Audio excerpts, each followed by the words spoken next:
¿Qué tal? ¿Cómo están ustedes? Esto es Página 13 en Tele 13 Radio. La conversación con la que empezamos a cerrar la jornada es día jueves 30 de abril del año 2026, pero es jueves con sabor a viernes. ¿Verdad que sí? Qué cosa más buena. Qué Y bueno. es jueves de opinión. Estamos como siempre junto a Quique Mujica. Quique, ¿qué tal? Muy buenas tardes. Muy buenas tardes. Esa risa que ustedes escucharon ya la reconocen. Carlos Gajardo, Muy buenas bienvenido. tardes para todos. Y Claudio Alvarado.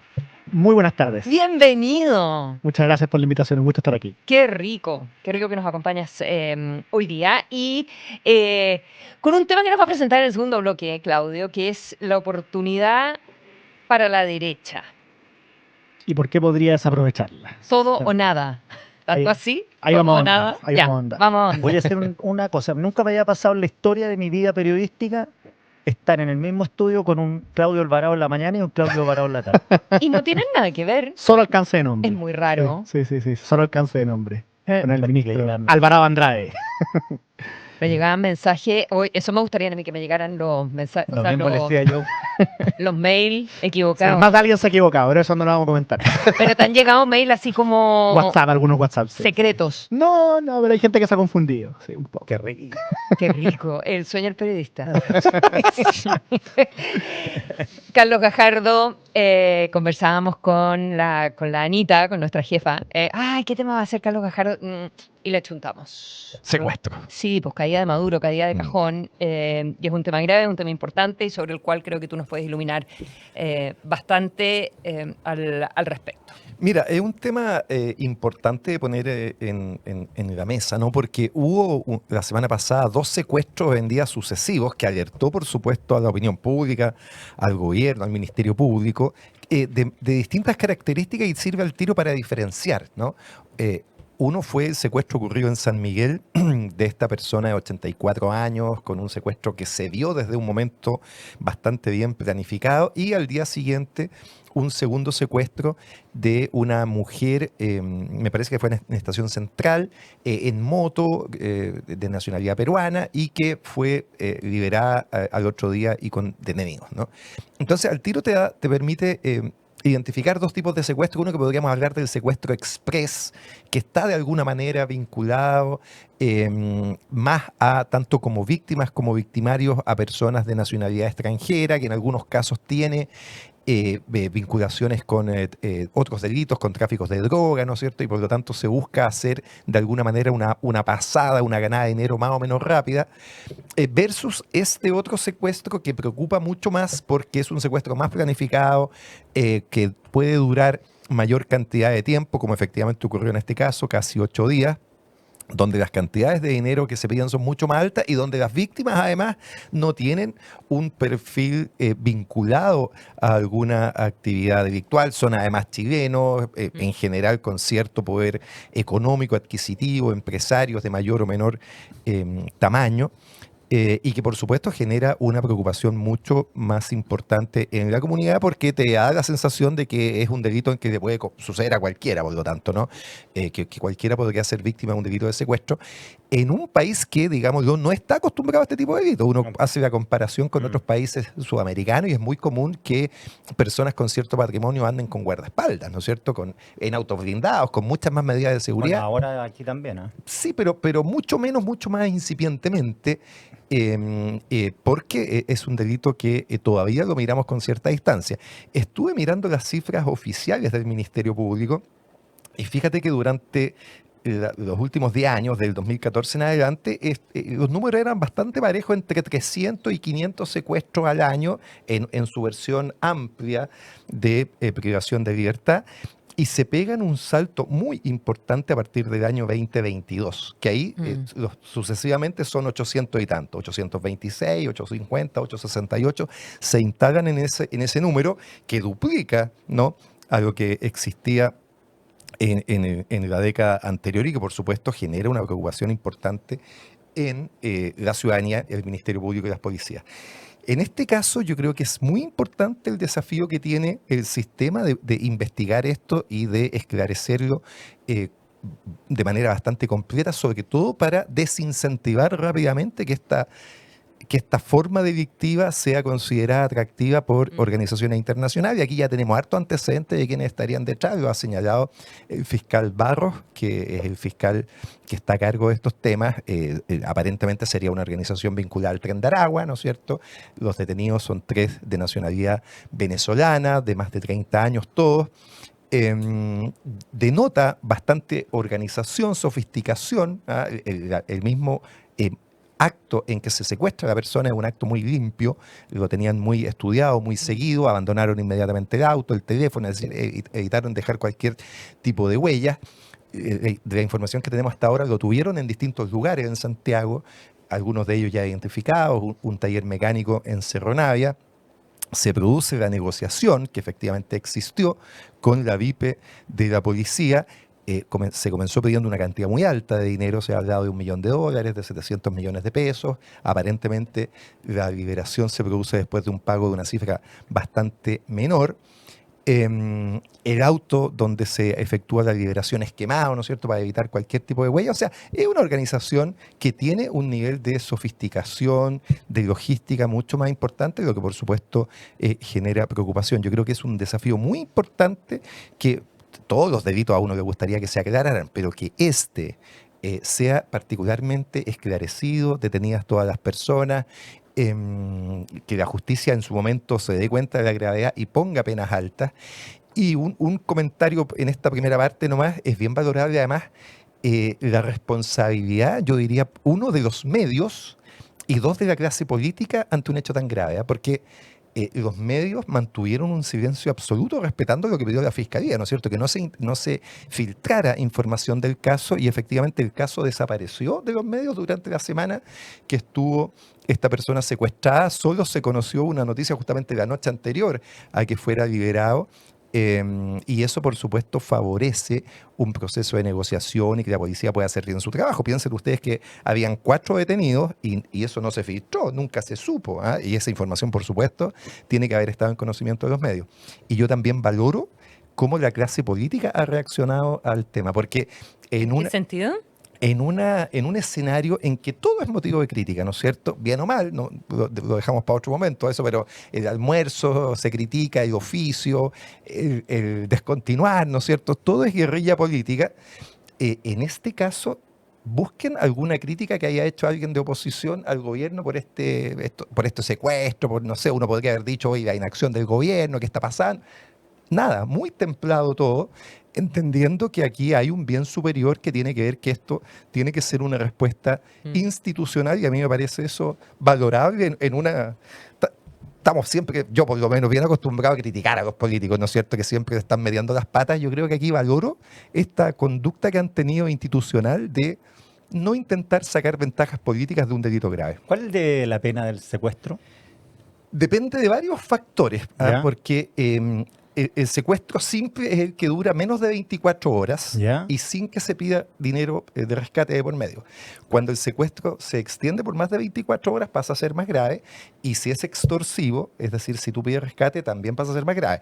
Por supuesto, está el secuestro más calificado cuando va seguido de homicidio, violación o algún otro delito asociado, que en esos casos termina con presidio perpetuo calificado. Es probablemente las penas más altas. Y en este caso asociación criminal probablemente también. En este caso, claro, nítidamente uno podría hablar de secuestro extorsivo o de más de 24 horas en ambos casos, que tienen penas de presidio mayor hasta su grado máximo. Incluso son parientes, por ejemplo, si uno retiene al...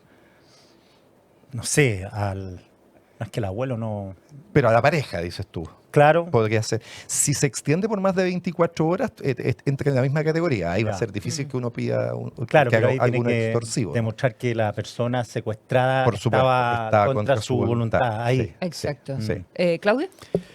Interesante el último punto que ponía Carlos sobre la mesa en relación con la responsabilidad de la clase política. Es un buen punto y tal como también Carlos decía habitualmente y con buenos motivos, parte de la labor de la prensa y de los propios ciudadanos, estamos escrutando de modo muy agudo y criticando muchas veces a la dirigencia política, que hay un buen motivo para mostrar la otra cara de la moneda. Ahora, dicho eso, yo quería agregar o reforzar 3 puntos. Lo primero es que se ha hablado mucho durante los últimos años de cómo ha ido cambiando el comportamiento del crimen en en Chile, cómo se ha modificado lo que los expertos llaman el ecosistema criminal. Y bueno, aquí tenemos probablemente uno de los ejemplos más nítidos de que eso efectivamente es así. O sea, cómo el secuestro se ha incrementado tanto en las cifras, que es lo que mencionaba Carlos, y también respecto a las víctimas y a quienes lo perpetúan, a quienes lo perpetran. Digo, porque nosotros aquí estábamos acostumbrados en materia de secuestro a que fueran muy pocos y a que además, cuando íbamos sabiendo de secuestro, en los últimos años asumíamos que iba a ser entre bandas rivales extranjeras, extranjeros versus extranjeros. Bueno, estos casos nos muestran que lamentablemente tenemos un cambio relevante en el ecosistema criminal y un cambio para mal, digamos, un cambio negativo. Lo segundo en relación con eso mismo es que el fiscal Barro, al que Carlos también citaba, en varias entrevistas dentro de las que él ha ofrecido, me parece que ha subrayado un punto que es relevante, que es cómo existe un fenómeno que podríamos llamar contaminación criminal. O sea, si es que tenemos esta modificación del comportamiento del crimen, porque delitos que antes eran menos en cantidad, pero además solo entre extranjeros, y hoy día en cambio son distintos, es en parte porque las bandas locales van adaptando o se conectan con chilenos que van adaptando ciertas lógicas, y eso es muy inquietante. O sea, a propósito de lo que decía Carlos de cómo enfrentamos estas cosas, bueno, una labor relevante, no solamente de la investigación del Ministerio Público puntual, sino de cara al futuro de la política pública. Bueno, ¿qué hacemos con esta contaminación criminal? Y eso obliga a mirar, y este es el tercer punto que quería poner sobre la mesa, a lo que está sucediendo en la cárcel. Porque es sabido, y esto lo han dicho muchos expertos, el mismo fiscal Barro, el exministro Larraín y otros académicos en un libro sobre crisis carcelaria y de seguridad, es sabido que nosotros tenemos en la cárcel uno de los mayores focos de contaminación criminal, y eso debiera obligar a que la dirigencia política en general, pero sobre todo este gobierno que puso la seguridad como uno de sus focos principales, tome el fenómeno carcelario muy en serio, tanto en la dimensión de reinserción, de la cual siempre se habla, aunque muchas veces poco se hace, pero también pensando en lógica estrictamente de prevención del delito, digamos, porque ahí es donde se produce esta extensión. E inteligencia. Exactamente. Porque adentro, antes era la escuela del delito, ¿no? Ahora es la casa matriz. Claro. No, donde se producen los negocios, en el fondo, donde se hacen los negocios. Exactamente. Y esto es difícil porque nosotros, producto de fenómenos más amplios, digamos, que no tienen que ver solo con la coyuntura política de los últimos años, nosotros como sociedad, digámoslo así, tenemos dificultades para priorizar las cárceles. Porque son recintos, digámoslo así, olvidados, invisibles. Cuando se piensa en la lucha contra el crimen y el narco, muchas veces el foco está puesto en medidas de carácter más efectista, que también pueden ser relevantes para dar señales que se requieren, pero que no apuntan a combatir este fenómeno de contaminación criminal que en las cárceles tiene uno de sus focos principales y que es muy inquietante de cara al futuro. Las cifras que comentaba Carlos son muy reveladoras, lo que está pasando con los secuestros también, y entonces yo creo que ahí se requiere, por así decirlo, proyectar esta responsabilidad de la clase política, no solo a la reacción ante estos hechos trágicos, sino que también de cara a cómo combatirlo de manera seria y más allá de la reyerta a la cual estamos acostumbrados.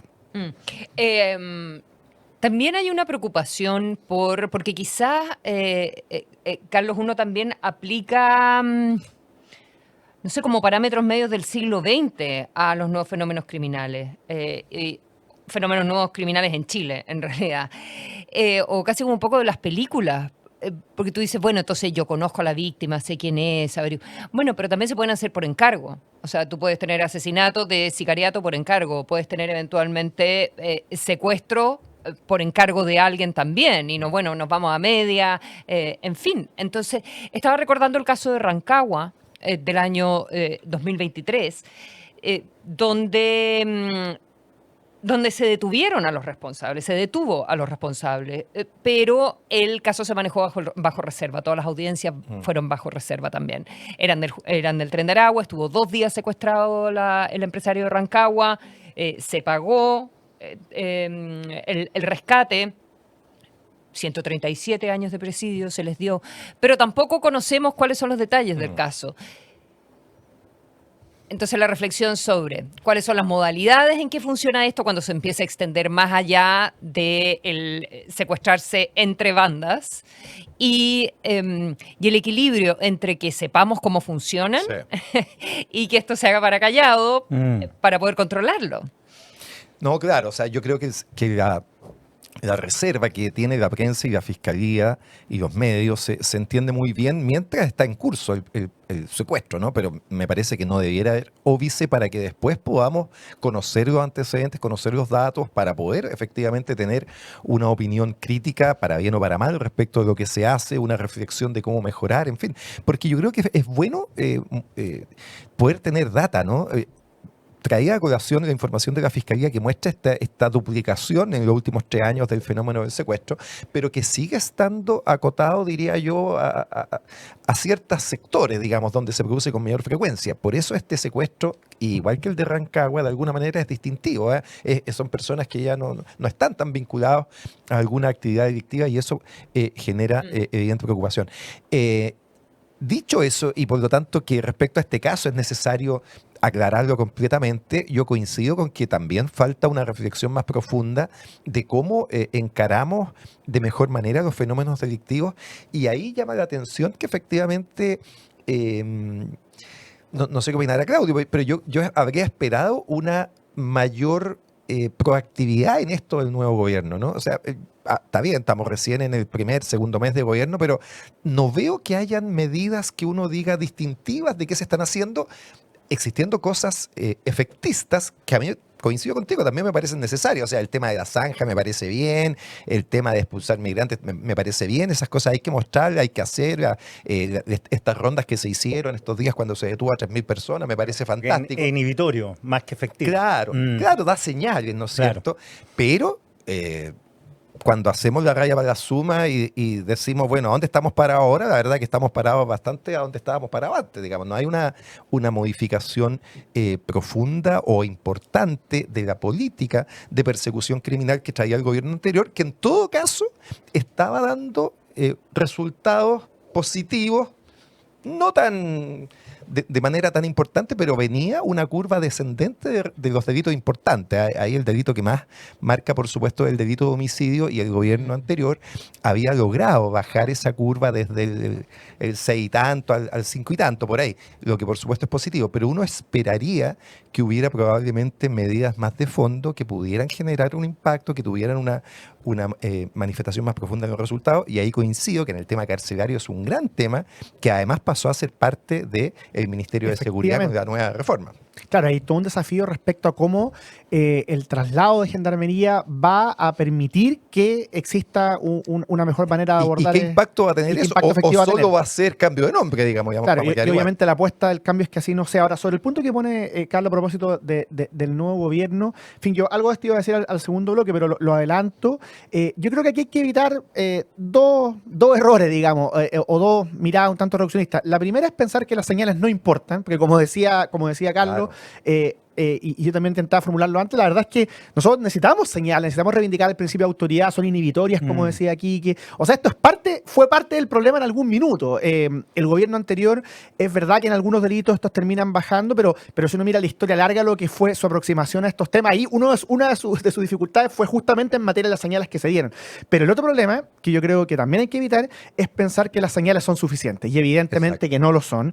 Y ahí es verdad que el gobierno recién se está instalando, todavía no cumple 2 meses, pero también es verdad que la seguridad fue una de sus promesas principales de campaña, y cuando uno empieza a ver qué ministros han tenido un papel destacado, claramente la ministra de Seguridad no está entre ellos. O sea, yo creo que eso es bien evidente por los problemas que tuvo a propósito de la PDI, porque no se ha mostrado una agenda suficientemente potente, porque no hay algo así como una hoja de ruta clara. Entonces yo diría que si uno pudiera hacer un balance muy preliminar, muy provisorio del gobierno entrante en esta materia, a nivel de señales y de la credibilidad con la que goza esta materia, dado lo que fueron las polémicas al respecto en los últimos años, yo creo que está razonablemente bien orientado, o al menos no ha tenido ahí sus principales fallas, pero sí respecto a trazar una hoja de ruta y mostrar a una ministra de Seguridad que transmite que aquí va a haber un cambio de rumbo efectivo con medidas claras y con un plan diseñado, eso hasta ahora efectivamente no se ha observado. Y cierro con esto. ¿Por qué es tan importante que eso exista? incluyendo además la posibilidad de contar con un buen análisis, esto no es solo responsabilidad del gobierno, la data que decía Carlos, porque estos delitos también muestran que estas bandas, en el caso de las extranjeras, en particular del Tren de Aragua, se van adaptando y van modificando, tienen una capacidad de adaptación bien impresionante, Tremendo. van conociendo lo que podríamos llamar los huecos de la institucionalidad, y eso hay que combatirlo, digamos, cada día que pasa es un día perdido. Entonces, por eso es tan importante que existe esa hoja de ruta de la que hoy día parece que carecemos. Oye, buscando los datos del caso de Rancagua, me pareció uno que uno olvida también, porque este fue breve, fue el año pasado, fueron un par de horas. Rodrigo Canterillani, Claro, los supermercados. Claro. a la salida de una fábrica que tiene en Quilicura, de plásticos compostables, y la familia llamó al tiro carabinero. Que está en el mismo perfil, digamos, ¿no es cierto? O sea, son efectivamente empresarios, probablemente no de las 10 grandes familias, pero sí empresarios importantes, que se ha hecho un estudio previo, que sabe que se tiene recursos para poder Pero que yo me pagar imagino un que alguien rescate. da un dato desde adentro. Totalmente. Es parte de lo que hay que investigar, digamos. O sea, cómo la banda criminal se entera que este señor es un sujeto que es una buena, entre comillas, víctima para Claro, y un cómo conocen delito su rutina, de este tipo. Exacto. cómo por preparan supuesto. todo el escenario. Ahí hay alguien que, Oye, que da dentro. cortito, relación a lo que decía Carlos sobre la prensa, me estaba acordando.